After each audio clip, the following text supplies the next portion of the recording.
Meus irmãos, mais uma vez estamos aqui para o nosso estudo do Evangelho, do nosso miudinho.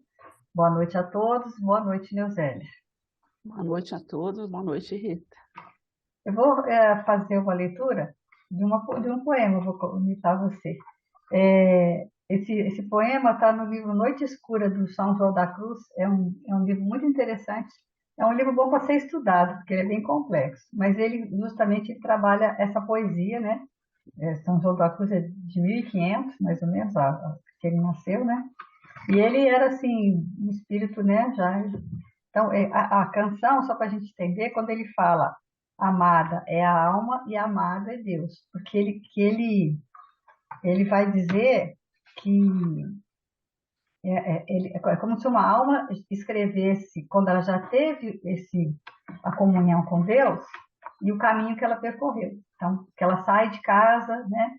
Numa noite escura, né? Olha que bonito, olha. Em uma noite, isso chama Canções da Alma. Em uma noite escura, de amor em vivas ânsias inclamada, ó ditosa aventura, saí sem ser notada, já minha casa estando sossegada. Na escuridão segura, pela secreta escada disfarçada, ó ditosa aventura, na escuridão velada, já minha casa estando sossegada. Em noite tão ditosa, e num segredo em que ninguém me via, e nem eu olhava coisa, sem outra luz nem guia, além da que no coração me ardia. Essa luz me guiava com mais clareza que a do meio-dia, aonde me esperava quem eu bem conhecia, em sítio onde ninguém aparecia. Ó noite que me guiaste, ó noite mais amável que a alvorada, ó noite que juntaste amado com amada, a alma com Deus. Amada já no amado transformada, em meu peito florido, que inteiro para ele só guardava, quedou-se ali adormecido, e eu terna o regalava, e dos cedros o leque o refrescava. Da meia a brisa amena, quando eu os seus cabelos afagava, com sua mão serena em meu colo soprava, e meus sentidos todos transportava.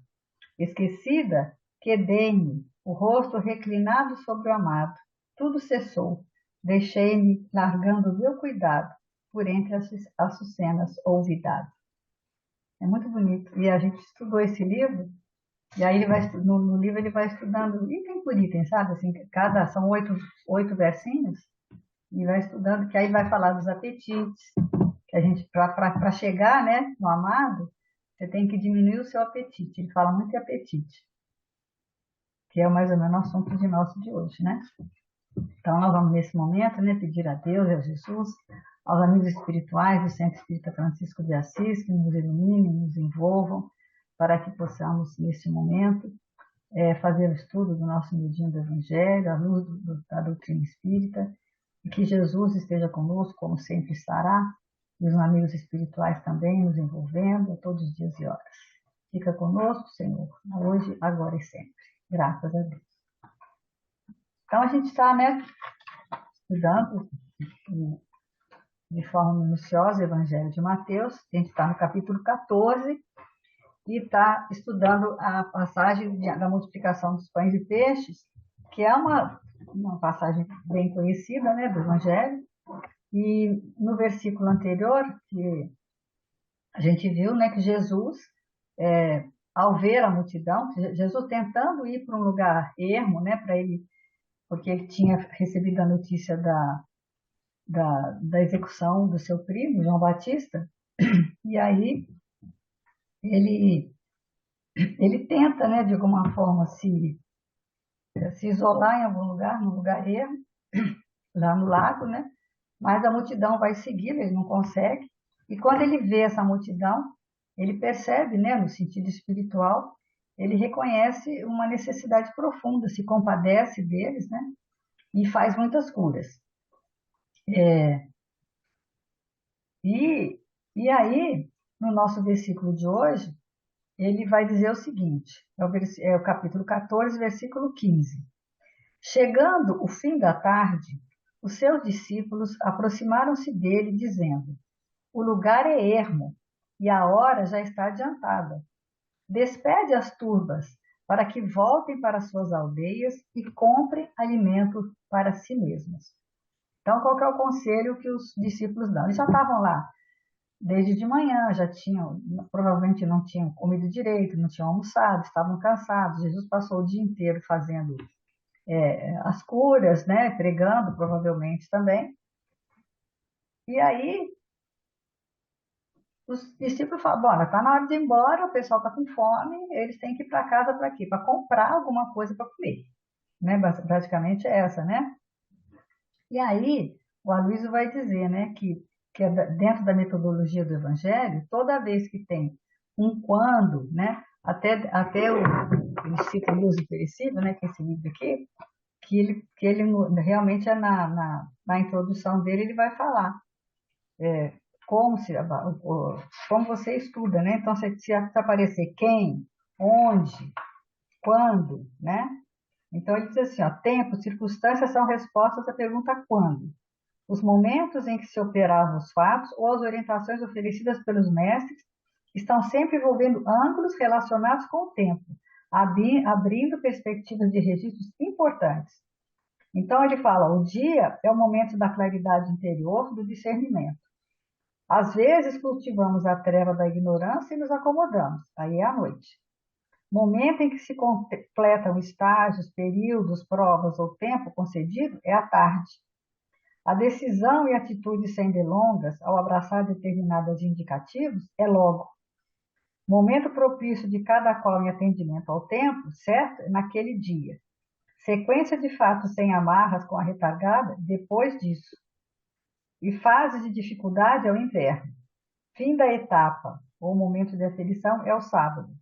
E aparece em cada texto, sugerindo ao participante olhos de ver, ouvidos de ouvir. Então, toda vez que aparece no versículo alguma coisa temporal, né, é preciso a gente ficar atento para poder... Que ali tem, né, cabe que ele Faz fala. toda a diferença para o entendimento. Toda a diferença, né? Então, ele parou aqui, quer dizer, ó, falou um momento, noite, né? E então a gente tem que ficar atento com isso, né? Deixa eu ver o que mais que ele fala. E ele fala também da gente fazer isso, e não dá para fazer isso se você não tiver uma bagagem literária, né? Por isso a importância do estudo. A gente vem falando muito isso. A gente está fazendo lá o estudo do livro dos médiuns e a preparação para o atendimento fraterno. E a gente pegou um livro do Marlon Reikdal, que ele fala exatamente, ele fez vários seminários sobre atendimento fraterno e ele ficou espantado de ver, de observar que nas casas espíritas as pessoas não conhecem Kardec, não tem estudos às vezes, ou tem poucos. Ou quando tem um estudo, poucas pessoas participam. Então, como é que a pessoa aí faz? Como é que você vai fazer um atendimento fraterno na casa espírita, que não é um atendimento psicológico, mas é um atendimento para você levar o evangelho para a vida da pessoa, para a pessoa ver o que o evangelho pode fazer em benefício dela, que é o objetivo de todo estudo, né? A gente estuda para quê? Para saber o que o evangelho nos traz para a nossa vida, e não para a vida dos discípulos ou para a vida daquele tempo. Então, mas se você não estuda, se você não conhece, pelo menos o livro dos Espíritos, né, que é o básico, né, como é que você vai fazer um atendimento? Como é que você vai viver? Como é que você... E eu fiquei pensando assim, nossa, mesmo que você não esteja dentro de uma casa espírita fazendo atendimento fraterno, você é atendido e atende diariamente. O livro, tem um livro ali que ele está trabalhando também, que fala ninguém sai ileso de uma relação. Toda vez que você se relaciona, que você está com alguém, alguma coisa acontece, alguém influencia alguém. Né? E a gente tem que entender que o conhecimento ele só é útil quando ele passa a ser agente de transformação, né? Então não adianta a gente, quando você fala em termos de doutrinar, é o consolador prometido. Mas que consolador é esse? Se você não entende os pressupostos básicos, só conhece, só ouve falar, aí você continua caindo em equívocos. Aí, a partir do momento que você vai aprofundando, né, nessas questões, aí as coisas vão ficando mais claras e você vai atingindo o objetivo da sua vida, que é: você é um espírito em processo evolutivo e eu tenho que exercer o meu papel de ser humano, né? Eu não sou... Porque a gente tem a noção que a gente está no mundo assim, à deriva, né? Sem um objetivo, sem um foco. E a gente tem um foco, que é a nossa evolução espiritual, e através dessa evolução espiritual aí, a gente vai ter que interagir com o outro, compreendendo, né, a lei de solidariedade se fazendo presente, para que a gente realmente avance. E aí, se a gente não procura mergulhar fundo no conhecimento, entendendo mais as leis divinas, que já estão aí, ó, há quanto tempo, mas ela continua sendo desconhecida para nós. Então, a importância do estudo é justamente isso, né?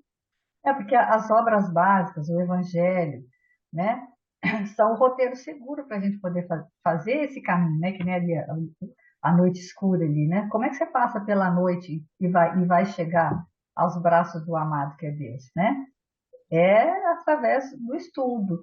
E aí ele fala também que as casas espíritas ficam presas também, às vezes, muito só as obras de André Luiz, né? Porque às vezes é meio romanceado também, mas não entram, por exemplo, na obra de Manuel Filomeno de Miranda, que é muito bom, da Joana de Ângeles, as obras da Ivone do Amaral Pereira.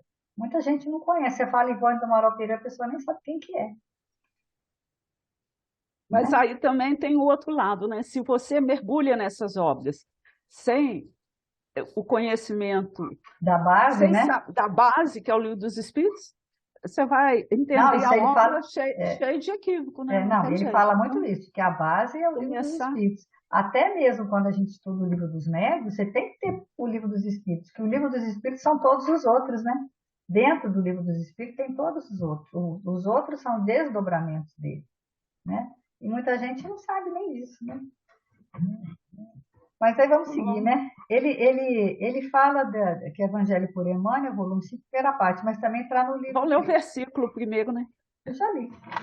Eu já Entendeu? li. Já li. Mais ou Então eu menos. me perdi aqui. Não, eu levo sim, ó. Chegando ao fim da tarde, os seus discípulos aproximaram-se dele, dizendo: o lugar é ermo, a hora já está adiantada, despede as turbas, para que voltem para suas aldeias e comprem alimento para si mesmos, né? Ou seja, despede o pessoal que estão com fome, eles precisam comprar, né? Aí ele vai lá Quanto, né? ele falou no quanto, né? Então, a trilha de luz, eu peguei no livro Trilha de Luz, capítulo 8. Você pegou no Evangelho por Emmanuel mesmo? É do Ato dos Apóstolos, né, Peguei. chama meia-noite a mensagem. Ó, reveste-se de profundo simbolismo aquela atitude de Paulo e Silas nas trevas da prisão, quando numerosos encarcerados ali permaneciam sem esperança. Eis que os herdeiros de Jesus, embora dilacerados de açoites, começaram a orar, entoando hinos de confiança.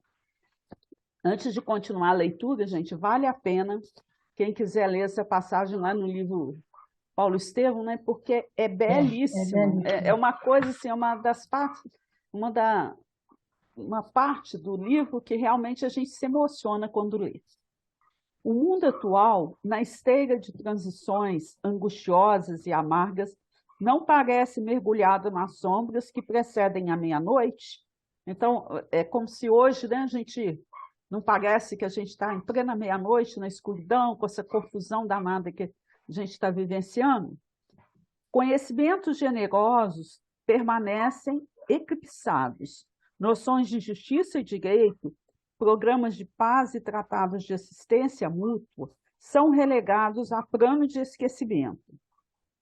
Animais furiosos aproveitam a treva para se evadirem dos recônditos escaninhos da alma humana, onde permaneciam guardados pela cobertura da civilização, e tentam dominar as criaturas empregando o terror, a perseguição, a violência.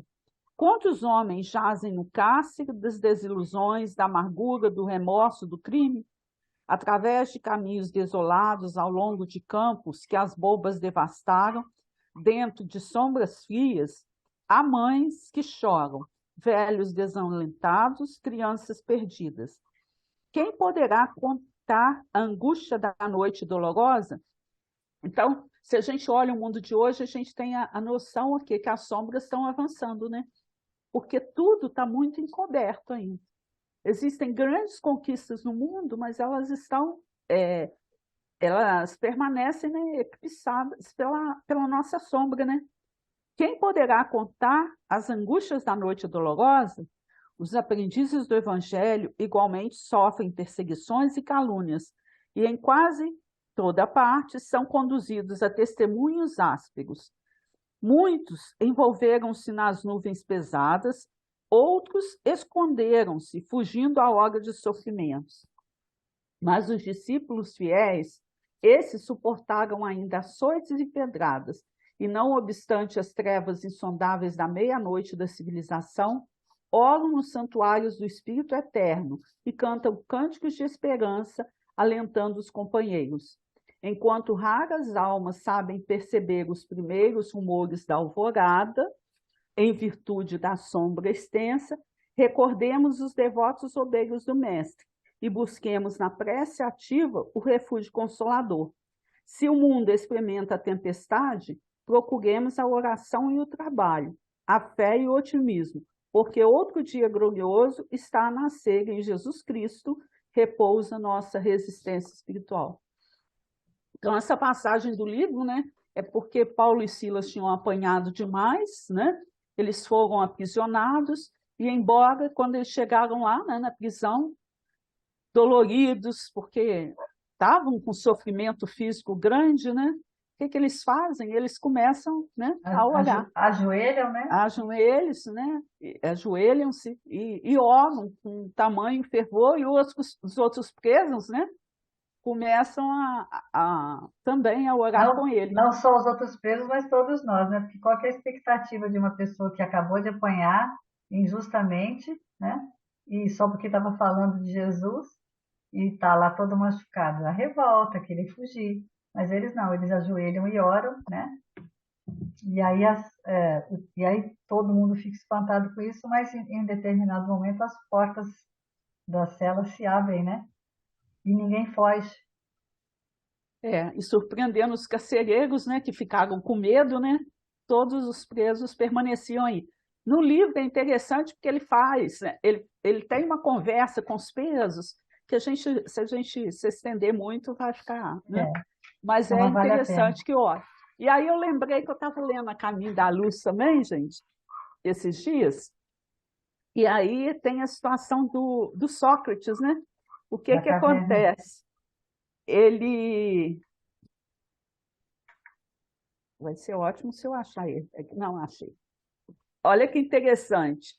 Aqui ele fala, né, que a existência do Sócrates, né, sua existência em algumas circunstâncias aproxima-se da exemplificação do próprio Cristo. Achei interessante isso, né, que falou que a existência de Sócrates se aproximou-se muito de Cristo. Mas é interessante que ele está em Atenas, né, como que é o cérebro do mundo, propagando ideias novas, mas aí ele é preso, né, como se estivesse deturpando a juventude, mas eu achei interessante também que fala que alguns juízes discretamente abrem as portas da prisão, né? Aí ele simplesmente se recusa a fugir, né? Achei muito bonito essa situação toda. É o discípulo que já tem consciência da exemplificação que ele tem que dar, né, no mundo, né? E aí ele fala, é uma conversa dele, né, com a esposa: Sócrates, Sócrates, os juízes te condenaram à morte. Aí ele fala: que tem isso? Responde resignadamente o filósofo: eles também estão condenados pela natureza. Olha que coisa linda, Rita, esse diálogo. Eu achei assim o máximo. Mas essa condenação é injusta. Soluça ainda desolada a esposa. e ele a esclarece com um olhar de paciência e carinho. E quererias que ela fosse justa? Bom, então, você pensa bem, você está condenado à morte, você tem essa serenidade toda, né? Quer dizer, as portas das prisões abrem, porque alguns juízes fingem, né? Deixam aberto de propósito, né? Porque para ver se ele foge, ele se manteve ali, né? É a mesma passagem aqui daquele que já adquiriu a consciência, o conhecimento, já entrou num nível de compreensão do amor, né? E são capazes de dar esse testemunho. De estar no lugar em que é útil, né, também. É o caso, por exemplo, de Bezerra de Menezes, né, que podia ter ido embora, mas não foi, ficou. É verdade. Então, o quanto que, chamando a atenção, né, no meio da noite, né, quando ele fala nessa leitura, né, que muitos de nós, olha lá, enquanto raras almas sabem perceber os primeiros rumores da alvorada, a gente ainda não está desperto que depois da noite, né, Depois tem da o quê? meia-noite, depois de meia-noite, tudo é dia, né? Tudo. É a luz que vai surgindo pouco a pouco, mas ela surge dentro dessa compreensão, né? E quando a gente estiver nessa situação, né, a gente tem que pensar, né, que esse crepúsculo é realmente o início, né, da profunda escuridão, mas que depois da profunda escuridão vem sempre a luz, né? E aí ele fala que isso pode ser vivido ao longo de um dia, né? Tem hora que você está bem, tem hora que você não está, e aí você tem que ficar atento para ver o que está, né? Boiando Quando aí a na sua gente se ideia, deixa né? dominar pelas ideias negativas, né? Porque elas vêm, elas surgem mesmo, né? Mas como que a gente está fazendo? A gente está se deixando dominar por elas, né? E no versículo é que ele fala, né, que era de se esperar que acontecesse por causa da condição da multidão, né? Que no versículo passado a gente viu que Jesus viu o quê? Que a multidão estava enferma. Então ele primeiro curou, né? E aí então o que é esse poente, né? Que ele fala todo aqui é o ocaso. O ocaso é aquele momento, né? Em que está realmente o sol está indo embora e começa a meia-noite e começa a vir a avançar a escuridão. Então é esse momento que você tem que estar atento, né? Com a espiritualidade, né? Porque ele fala que pode ser um grupo, pode ser uma família, pode ser você, pode ser individual, mas existe essa questão, né? Do, aí ele fala desses monstros, né? Que aparecem. Ele dá o exemplo do Afeganistão, né? Que era um dos países mais livres do Oriente e da Ásia, né? Um dos países mais cheios de estrutura cultural. E, e aí vem o movimento, né? De fanatismo religioso, né? De destempero. E o país acaba mergulhado em sombras, né? E E quando aí, esse. Desculpe. são questões mesmo, são movimentos sombrios que acabam abafando, sufocando as ideias de luz, né? No nosso coração ou coletivamente. Isso é muito perigoso, né? Então, por exemplo, quando veio a pandemia, né? Todo mundo ficou com o medo tomou conta. Aquilo foi um momento de escuridão. Mas quem entendeu a pandemia, quem conseguiu sair dela, eu acredito, espero que muitas pessoas tenham, elas tenham mudado a sua forma de viver. A sua forma de consumir as coisas, a sua forma de sair para a rua.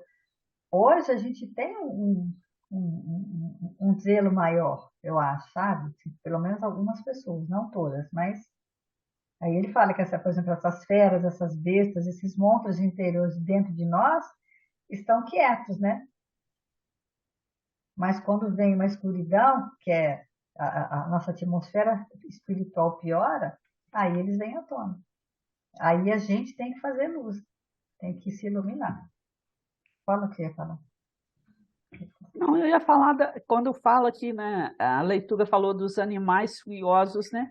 Essa atmosfera sombria que existe, né? dentro de nós, esses impulsos, quando a gente se deixa dominar, né, por esses impulsos infelizes, né, que vão aflorando dentro de nós. E aí o quanto que a prece ativa faz a gente voltar e entrar em sintonia com aquilo que está de bom, né? Porque nós somos essa dualidade o tempo todo. Agora, o ideal é o quê? Você conseguir o equilíbrio. Você consegue o equilíbrio não é eliminando, né? É transformando, fazendo de cada... Eu lembrei muito daquela passagem do evangélico, né? Oferecer a outra face, né? Existe uma outra face. Então, é você, a nível consciencial, perceber que você tem uma coisa boa, que é só você caminhar em direção a ela, né? Não deixando que aquele animal interno, né, que é inferior, assustador, domine, que é o que a gente faz quando a gente aprende, quando a gente só reage, né, às situações. Mas aí ele fala também que são raras as almas, né? Enquanto raras almas sabem perceber os primeiros rubores da alvorada. Então ele diz o seguinte, que nós estamos na meia-noite. E raras almas sabem perceber que vai daqui para frente clarear. Então, a maioria ainda está achando que está tudo ruim, né? E nós teremos, a gente tem que caminhar para ser discípulo, porque o discípulo vai ser o quê? Ele vai ser capaz de surpreender ao derredor com atitudes diferentes, né? É a situação do Estevão lá no livro também, quando ele leva a bufetada, que todos esperam que ele reaja de uma maneira, né? E ele realmente oferece a outra face, exercendo, né, a compreensão e o entendimento. Como os prisioneiros que não fugiram, como Sócrates também, que teve a possibilidade, né, de fugir da prisão, o que que eles fazem? Eles surpreendem, porque eles enfrentam os desafios, né, com a tranquilidade necessária. Que a gente possa ser... Eu fiquei imaginando assim, será que eu estou surpreendendo alguém com as minhas atitudes? Eu estou lá, igual a Márcia, É. fazendo... Aí, mas aí ele vai trabalhar o que vai incomodar a gente aqui, que ele vai falar assim, qual a razão da escuridão? O que provoca a escuridão de hoje, né? Que a gente sabe, né, quando os raros discípulos sabem que não vai ser para frente, que vai ter uma auréola, que a aurora vai triunfar. Aí a dica está nesse motivo aí, o evangelista, né, coloca, o que ele fala? No mesmo lugar que ele coloca a referência temporal, né, que fala da escuridão, da treva, ele relata que os discípulos falam o quê? Que a multidão queria comer. E para comer, a multidão tem que comprar. E para comprar tem que ter dinheiro. Diego. Aí é que é, né? Então ele fala assim, ó, não é por acaso que está no meio do versículo o tempo, né? E aí agora o que nós vamos analisar agora em relação a comprar, né? A ânsia que a gente tem de ter, de comprar, o ato egoísta, né? Quer dizer, o que eles Porque a queriam? gente quer comprar para si, né? Então fica caracterizado o egoísmo. Eu acho que só eu tenho fome, mas a gente tem que entender a fome da multidão, né? Não é só minha. A gente, o tempo todo, qualquer necessidade que é minha, enquanto indivíduo, ser individual, é também uma necessidade da coletividade, né? Então, a gente tem que pensar muito nesse aspecto, né? O que é lei universal? Eu posso fazer para mim, para todos, ou eu só posso fazer para mim? E a É o gente grande sabe, a desafio, gente né? sabe pelo versículo, porque pela passagem que ela é muito conhecida, que Jesus não vai dispensar a multidão, né? Jesus não vai falar, vai para lá, se vira, vai comprar, pode comprar à vontade, vai fazer o que vocês quiserem, né? Pelo final, a gente sabe que Jesus vai fazer a multiplicação dos pães e que ainda vai sobrar, né? É. Esse A é, respeito disso, né, quando a gente vai falar comprar e a gente vai pensar no aspecto dinheiro, né? Tem um livro, ele é pequenininho, aqui, ó, não sei se está. O nome dele é Dinheiro. sabe? É do Chico também, é muito pequenininho. Eu peguei como referência, mas ele é especificamente muito bom para analisar as nossas relações com o dinheiro. Então, assim, quem tiver oportunidade de olhar na internet, são leituras assim que dão uma sacudida boa na gente, sabe? Nessa relação que a gente tem que ter com ele, É, né? Porque a princípio a gente vê o dinheiro como uma coisa assim, né? Ah, fulano é apegado. Não é nada disso, não, é dualidade também. é, Tem os dois lados, porque com ele você promove a vida também. Você dá a qualidade de vida melhor, mas o abuso dele, é. né, já vai Tem ser. um texto do Victor Hugo, que é muito conhecido, que chama Desejo. Em um determinado momento ele fala: desejo que você de vez em quando coloque o dinheiro na sua frente e determine quem possui quem. Você me possui ou eu te possuo? Que quando você deixa que, que o dinheiro te possua, em vez de você possuí-lo, aí a coisa escurece, né? Aí é a escuridão da noite. E agora, para falar sobre egoísmo, né, ele escolheu um capítulo do livro Passos da Vida, chamado Sombra, onde o benfeitor nos esclarece, né? Não é o ouro que avilta, é a sombra do egoísmo em forma de avareza. Não é a propriedade que encarcera, é a sombra do egoísmo em forma de ambição. Não é o poder que perturba, é a sombra do egoísmo em forma de tirania. Não é a ciência que resseca as fontes do sentimento, é a sombra do egoísmo em forma de vaidade. Não é a afeição que degrada, é a sombra do egoísmo em forma de cativeiro. Não é a força que desequilibra, é a sombra do egoísmo em forma de violência. Não é a autoridade que envilece, é a sombra do egoísmo em forma de opressão. Não é o ponto de vista que isola, é a sombra do egoísmo em forma de intolerância. Não é o descanso que prejudica, é a sombra do egoísmo em forma de Nossa, ociosidade. isso é bravo, hein? É. Não é a despesa que arruina, é a sombra do egoísmo em forma de excessos. Lícita é a lei do uso. Olha, é lindo isso, gente. Ó. Em todas as províncias da vida, mas em todas as províncias da vida, a lei do uso pede simplicidade e ponderação. A árvore que produz milhares de frutos absorve da greba tão somente o indispensável à própria existência. O rio que fecunda o solo, transpondo léguas e léguas para atingir o oceano, satisfaz-se com a faixa da terra em que lhe demarca o leito preciso. Na sustentação da própria felicidade, aprendamos a tomar do mundo apenas o necessário, a paz da consciência tranquila, no cumprimento exato do dever que a circunstância nos assinala.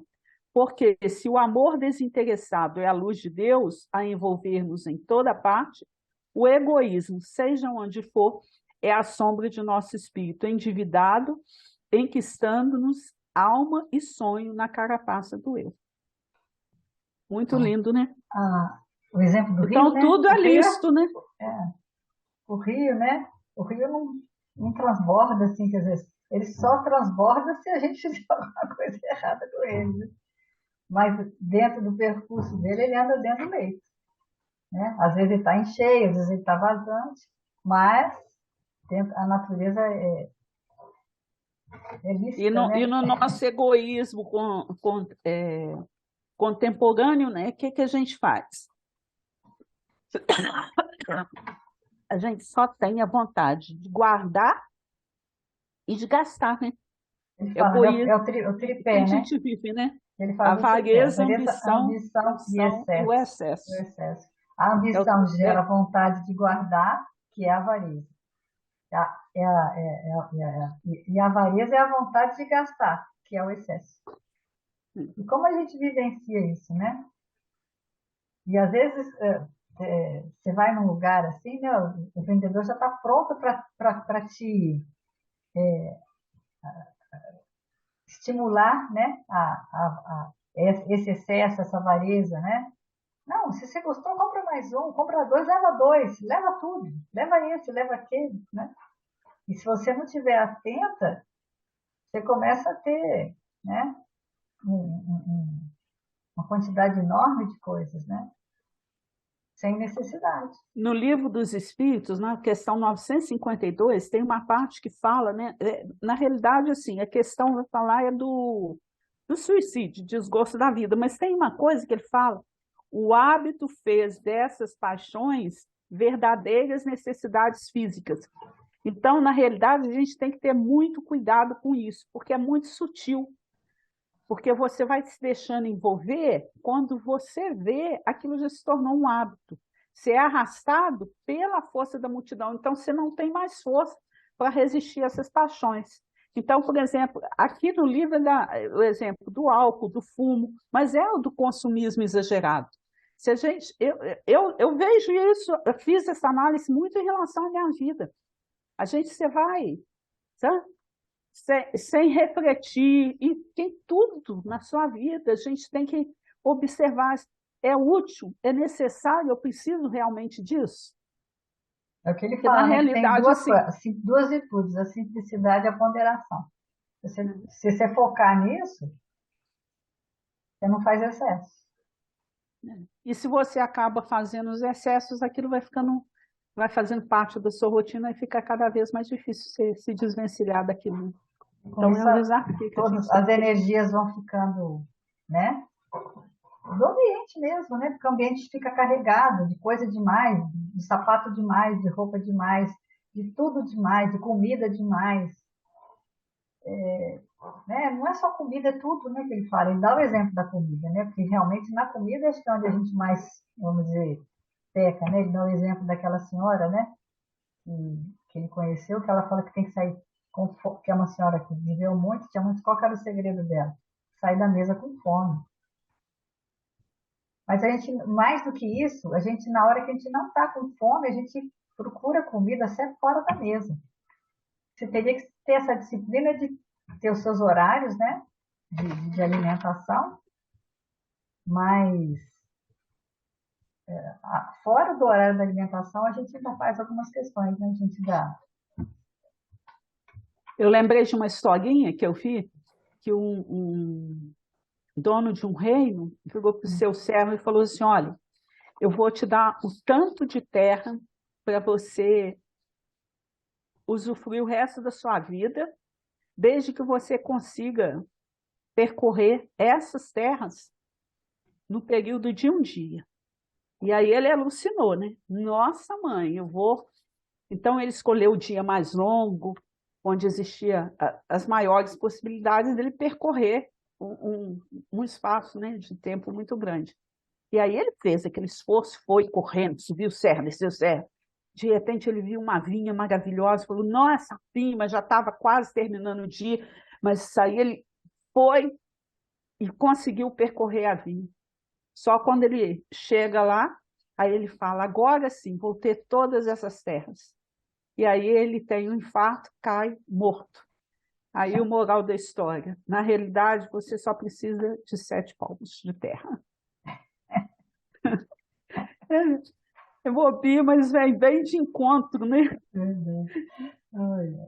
Não, e essa questão da comida é medir mesmo, né? Eu acho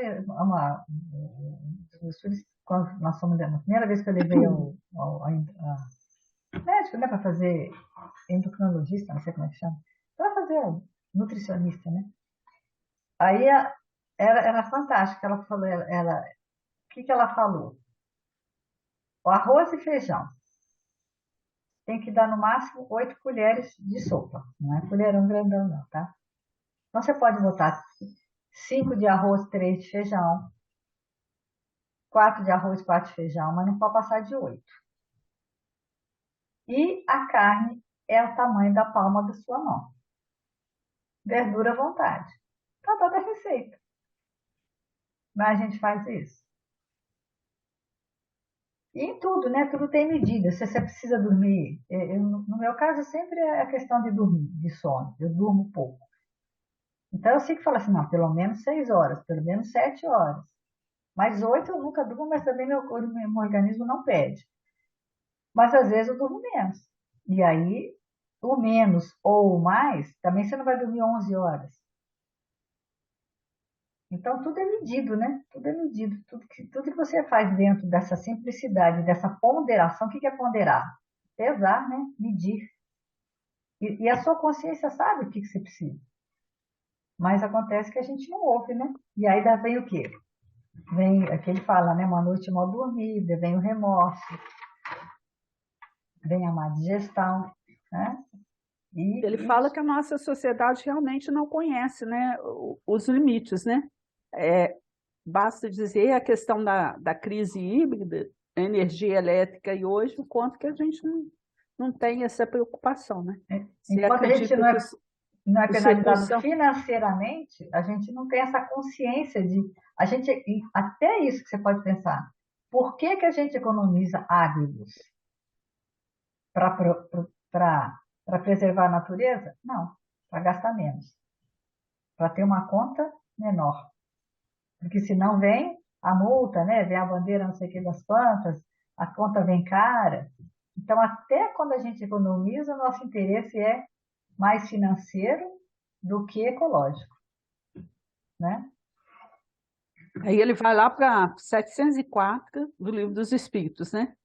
E é muito interessante que o Livro dos Espíritos, gente, é um livro que precisa ser estudado, porque tudo tem tanta clareza, né?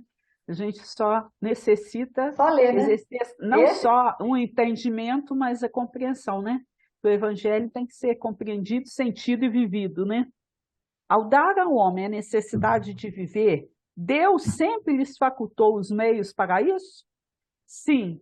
E se ele não os encontra, é porque não os compreende. Deus não pode ter dado ao homem a necessidade de viver sem lhe dar os meios para consegui-lo.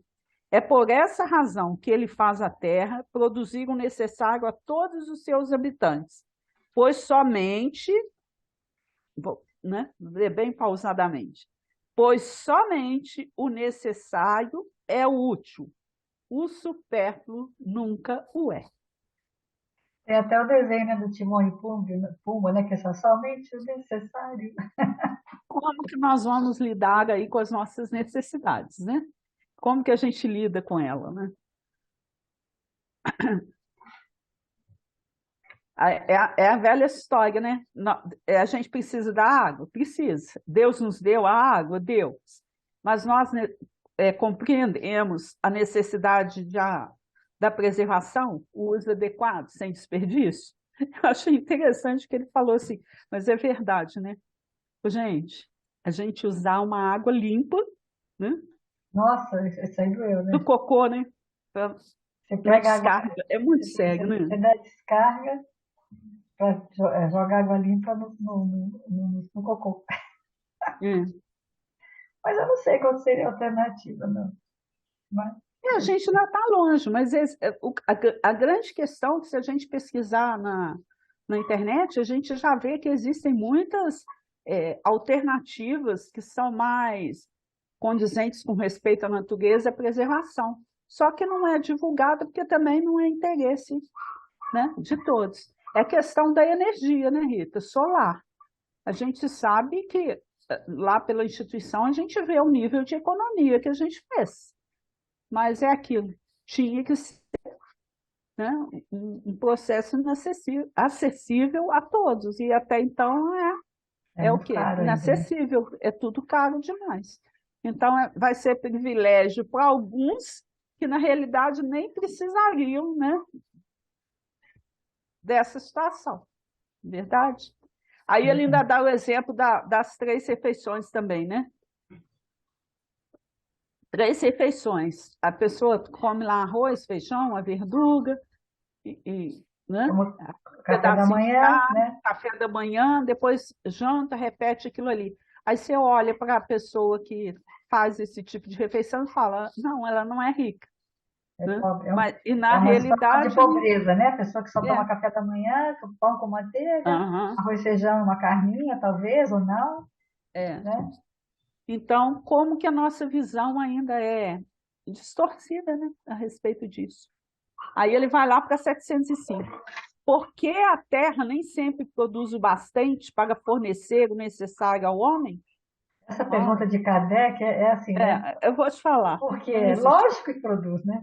Ele fala uma coisa que a gente acha, né? Ah, a terra não produz o suficiente? Lógico que produz. Mas aí a resposta dos espíritos é porque o homem a negligencia. Esse ingrato, olha só, ainda fala, ainda afirma, né? Ela é, no entanto, uma excelente mãe. Então fala que a terra é a mãe, né? Olha, muito bonito. E mãe não Muitas dá nada, vezes, né? é, muitas vezes também ela acusa a natureza do que é resultado de sua própria imperícia ou imprevidência. A terra sempre produziria o necessário se o homem soubesse contentar-se com ele. Se ela não é suficiente a todas as necessidades, é porque o homem emprega no supérfluo, o que ser, o, o que poderia ser destinado ao necessário. Vede o árabe no deserto, ele sempre encontra do que viver, porque não criou para si necessidades factícias. Mas quando metade dos produtos é desperdiçado na satisfação de fantasias, o homem deve espantar-se por não encontrar nada no dia seguinte? Tem razão de lastimar-se, caso seja pego de surpresa quando chegar o tempo da escassez? Na verdade, eu vos digo, não é a natureza que é imprevidente, é o homem que não sabe ser moderado. Muito cego, né? É Nossa, porque moderação, equilíbrio, né? Quando ele fala que a natureza é mãe, né, gente? É realmente, a terra dá tudo. Eu tenho um pedacinho aqui em casa que agora terminei com o outro lado lá, né? Porque tinha um pedação. Aí a tecnologia aqui, né, que adoro, mandou cimentar tudo para não dar trabalho. Olha que mentalidade, né? Mas é super interessante, porque tudo que você planta nasce. é, Você compra um tomatinho no mercado, aí joga ali na hortinha, quando você vê o tomatinho está nascendo ali. Joga uma semente de abóbora, né? Nasce. Outro dia, aqui em casa, foi com pepino. Eu joguei, mas assim, numa área assim, que é mais atrás, assim, aí eu joguei. Começou a dar uma quantidade de pepino, eu falei, gente, nem é tão gostoso, mas eu estou para te falar que deve ter dado uns 50 pepinos, o pedacinho da é semente que a igual gente deu. minhas amoras já estão produzindo de novo. Está dando 100 amoras por dia. Todo dia eu colho 100 amoras. Porque eu vou contando, né? Vou colhendo, vou contando. E depois eu vou limpar também, vou tirar os cabinhos, aí. Quer Uhum. dizer, a natureza é muito. Se você cuidar, né, dela, ela dá, sim, dá muito. Então Então, é necessário, né? E aí ele fala, né? Quando Jesus foi para o deserto, né? O que ele foi fazer, né? É ter uma experiência de profunda espiritualidade. E deve ser muito grandioso mesmo você ter que. Eu fico analisando assim, quando você tem que ter menos, né? O quanto que isso deve acrescentar na sua vida, né? Porque o nosso grande problema é realmente o excesso. Eu acho que quanto menos você tem essa espiritualidade, essa noção de espiritualidade, vai ser maior. ele dá um exemplo interessante, né, dos engenheiros israelenses, né, que lá, por conta de ser deserto, eles conseguem produzir, né, a fruta para exportar, Com mas com gotejamento, né? gotejamento. Eles fazem furinhos nos canos. Então, quando eles vêm aqui, vem aquela irrigação, que, naqueles pivôs, né, que ficam. Eles falam assim: meu Deus, para que isso? Né? É igual Francisco de Assis, né? Francisco de Assis também na relação à comida, né? Ele fala assim: para que tanto, gente? Basta uma. Acho que basta o quê? Não sei se era uma amêndoa, uma castanha, uma coisa que ele comia, um pouquinho de leite de cabra, né? Então, a pessoa que tem já, que passa pela, não só pela necessidade, mas que ela tem essa consciência, né, cósmica, ela começa a ver o quanto que ela prejudica a natureza e qual que é a responsabilidade da gente nisso, né? E aí essa resposta já podia ter, ele fala, podia ter dado aos discípulos no versículo de hoje quando pediram para libertar a multidão. Tá, e o que Jesus vai responder? Tá bom, eles vão comprar? Quanta comida que eles vão comprar? Né? Quanto que eles vão comer? E aí ele diz que toda a fome é insaciável. Por quê? Você come hoje, você come. Daqui 2 horas você tem fome de novo. Toda vez que você come, daqui a pouco já vai digerir, vai dar fome de novo. E aí ele dá o exemplo, né, Mulher samaritana. da mulher samaritana, né? E aí ele fala, se eles forem embora, né, no caso ali do versículo, eles vão saciar a fome, mas daqui a pouco vão estar com fome de novo. E aí, mas se eles ficarem, né, o que eu tenho para oferecer vai matar a fome do espírito. E aí essa fome é uma vez só. Como ele falou para a mulher samaritana, a água que eu tenho para te dar vai matar a sua sede, Mas, né? Para para sempre, sempre. para sempre. Ela não vai precisar mais, né? Então a gente tem que pensar o que está saciando a gente. E aí esse século da ansiedade é justamente isso. Que a gente consome matéria e está sempre querendo consumir mais. E sempre consumir mais do que o outro.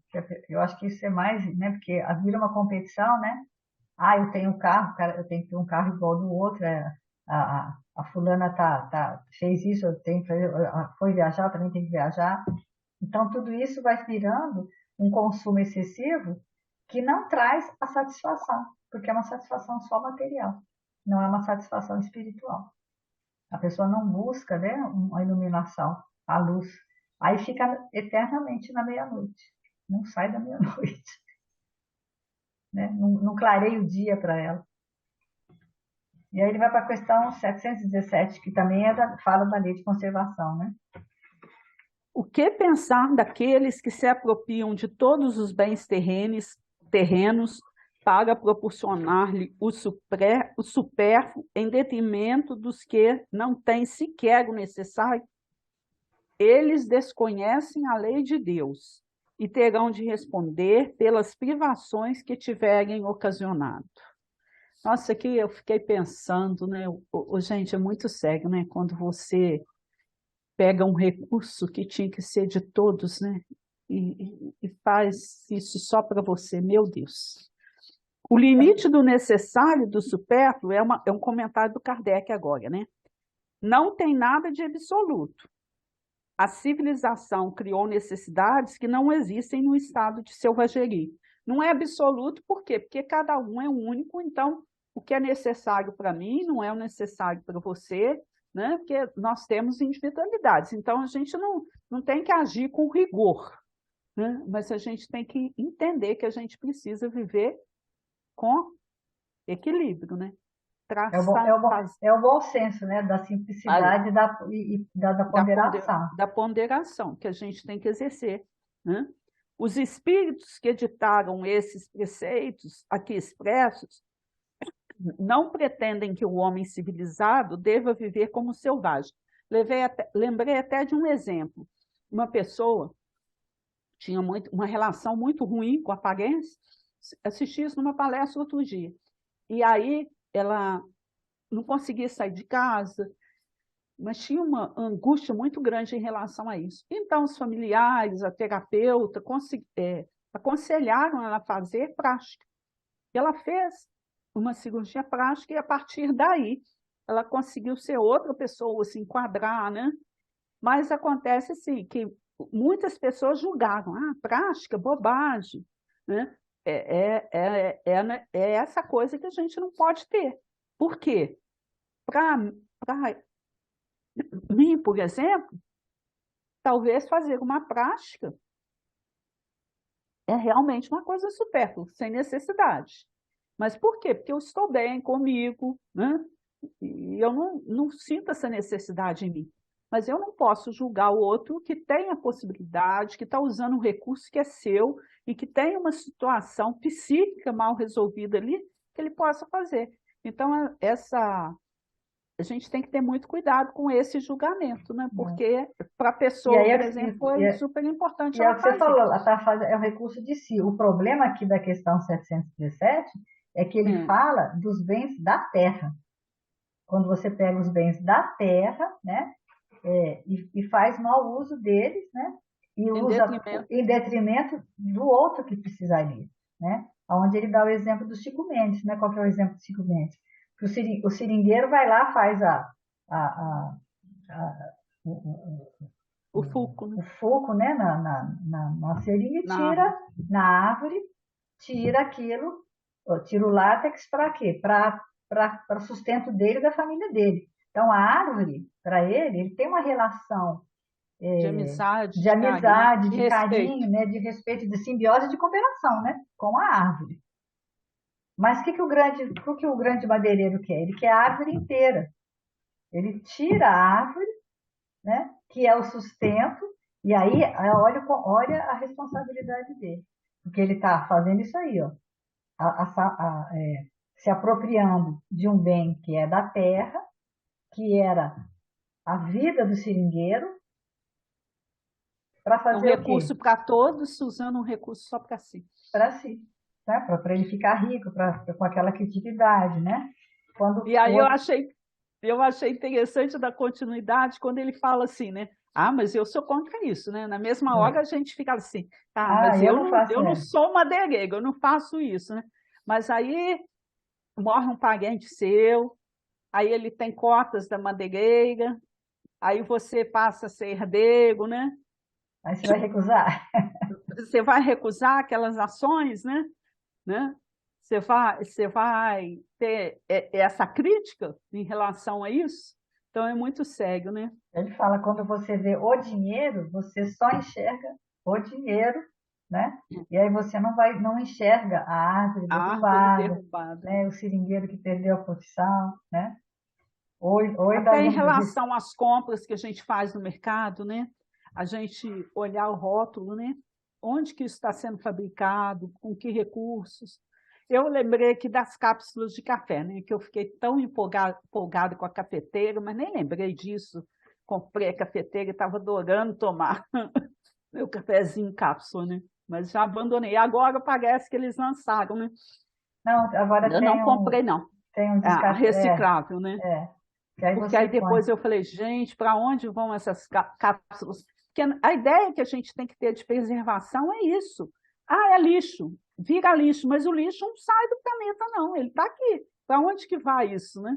Então a gente tem que começar a refletir em determinados, né?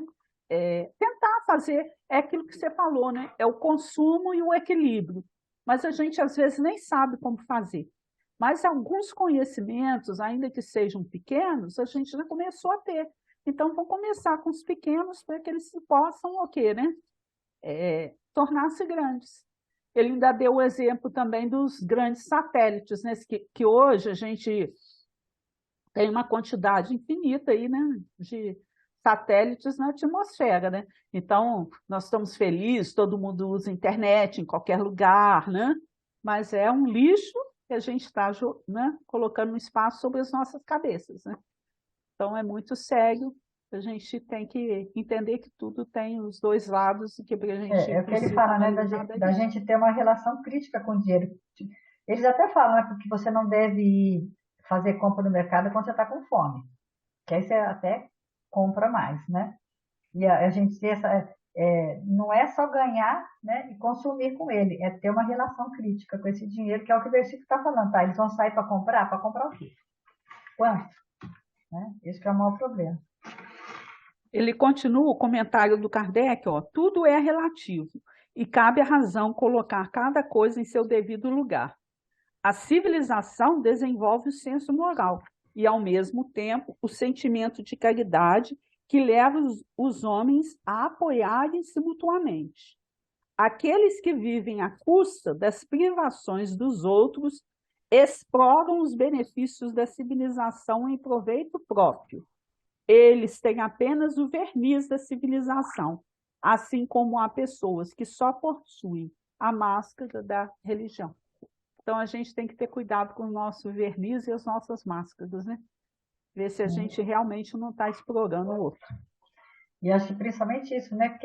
O que você está consumindo da natureza que você está usurpando, né? Você está se apropriando de algo para você que seria para todos.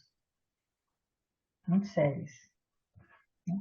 Ele fala, né? No crepúsculo dos nossos tempos, na noite dos nossos dias, a primeira a providência para cantar o alvorecer é mudar a nossa relação com o consumo dos bens divinos. O que Deus está nos dando? O que nós estamos fazendo com ele? Verdade. Vamos terminar, que já está na hora. Vou terminar com uma poesia pequenininha do João de Deus. Chama Na Graça do Senhor. Há na graça divina do Senhor mais alegria em dar do que em receber. E há mais bênção nas pedras do dever que nas rosas do gozo tentador. A sublime renúncia por amor vale mais que o domínio do prazer. Servir ao bem é a glória de viver e o sacrifício é o campo redentor. Desenganos, angústias, chagas mil são promessas da luz primaveril, na fé renovadora, bela e sã. Caminhar sobre a graça de Jesus, aceitar o rigor de nossa cruz, é iluminar a terra do amanhã. Uma semana de muita paz e harmonia para todos nós, e que a gente possa, né, cada vez mais buscando o equilíbrio nas nossas atividades. Harmonizar com a natureza, né? Que é a verdadeira religião, né? Eu acho que a verdadeira religião é a natureza. Quando a gente respeita a natureza, respeita a quem a criou, né? Então, muita paz para todos. Até semana que vem, se Deus quiser. Até semana que vem.